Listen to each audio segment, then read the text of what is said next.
Hi and welcome. I'm Melanie from Embracing Love and Light. So, as you may have discovered or are in the process of discovering, from the moment you met your divine masculine, your life would have changed. Because once you have had soul recognition and your heart is activated, you are on a journey of self-discovery, growth and transformation. However, once separation happens, it will feel anything but. It will feel more like your life is falling apart. And in a sense it is. Your old life and the old you will begin to crumble and fall away to make way for your new life and the new you. Because meeting your divine masculine will have caused you to have a spiritual awakening. Once your soul recognizes itself in the other body and your heart is activated, separation soon follows, and this is what will lead you to go searching for answers. This, of course, leaves you in so much pain, finding it hard to cope and to get through the day at times, especially to begin with.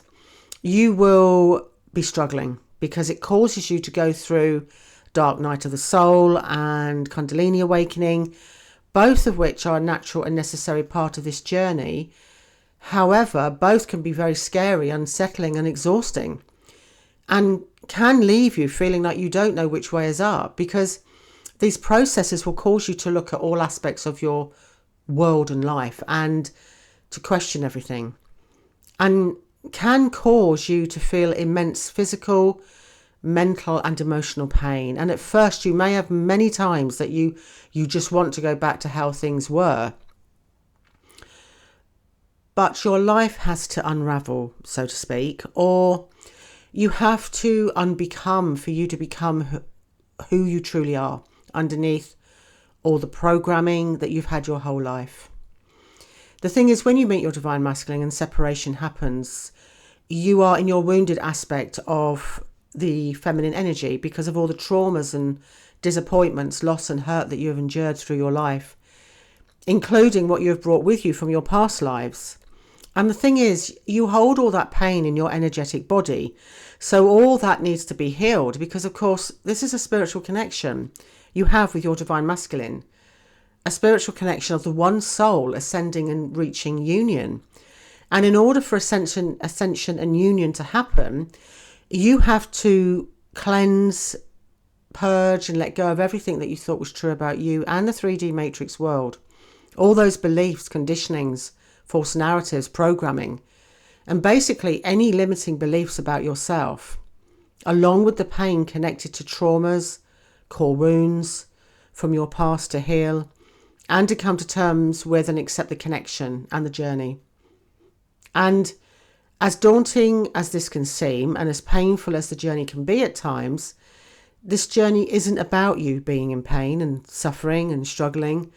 As much as I know it will feel like it is, it's actually trying to free you from all that, because your awakening happened for you to embark upon a journey of self-discovery, because underneath all that programming, limiting beliefs and fear-based thoughts is the true you, your soul, just waiting to be discovered.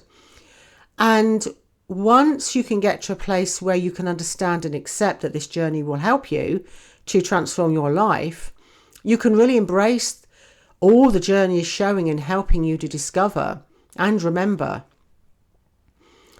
But to do this, you have to be prepared to dig deep within, to unearth all those fears that's connected to core wounds and traumas, limiting beliefs, conditionings, and all the tons of programming from the false matrix, all of which has held you back and would have caused you to fear stepping outside your comfort zone, and had you believed that you were limited, not good enough, unworthy.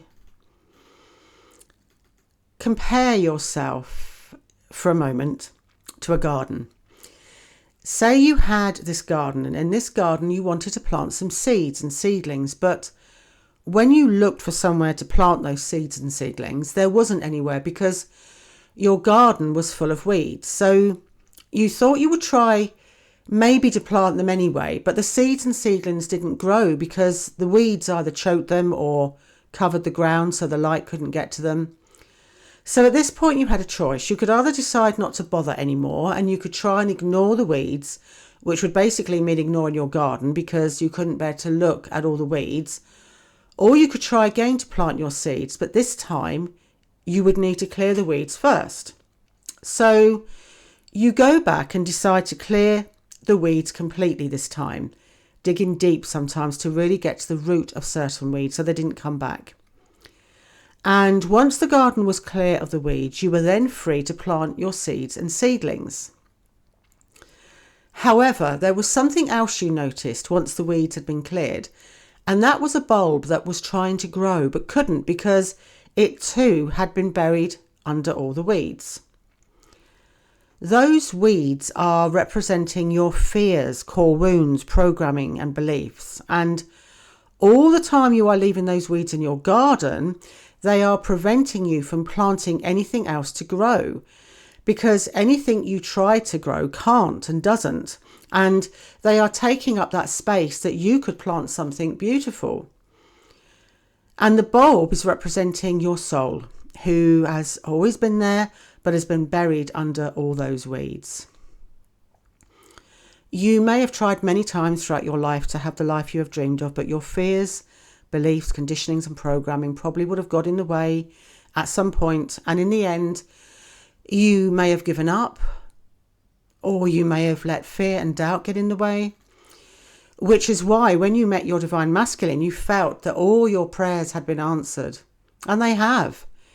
The very reason your divine masculine came in was to ignite you to begin this journey of self-discovery, so that you can be all that you can be and create a life beyond your wildest dreams. It's just that it won't feel like that at first, and all the time you are letting fear and doubt get in the way. So you need to face those weeds, which are your fears, because they won't just go away. They will just keep growing.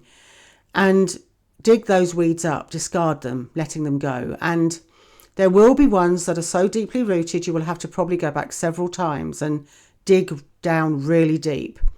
Because if you don't dig down deep enough and pull up all the root of that weed will just start to grow again. And you may become exhausted at times and feel you don't have what it takes to pull and clear all those weeds, or in other words, face all those fears, wanting to give up, believing it's too difficult. But always remember at these times to connect with your soul, because it's there you will find all the strength, peace and love that you need to continue. And also, when you come up against more challenging times, make some time to pause and reflect on how far you have come. This can be very comforting and reassuring and can give you a much needed boost. So like this garden, in order for you to grow, evolve and bloom in all your glory and cultivate a beautiful life, the one you have dreamed of, you have to first clear all the weeds, or in other words, cleanse, purge and let go of all your fears, doubts, conditionings and beliefs, and all that no longer serves you. Otherwise, those weeds or fears will just come back. And clear a space in your garden for you to plant those seeds and seedlings and create the garden of your dreams. So you could look at it like this. As you go along and make progress on this journey, you are tending to your garden, clearing and planting. And as you go, you are creating a beautiful garden. The bulb you have discovered, which is your soul, is now free to grow because you have tackled those weeds and you are keeping them at bay. And the further you progress on this journey, the more your garden flourishes, which means the more you can enjoy your beautiful garden, which is ever growing, evolving and expanding. This analogy to me is like progressing on the journey. And for me, union is like a garden in full bloom while still growing, evolving and expanding. Anyway, I hope you liked the analogy of the garden and it made as much sense to you as it did to me when I was saying it. Anyway, I will finish up there for today. Thank you so much for watching. Bye for now and blessed be.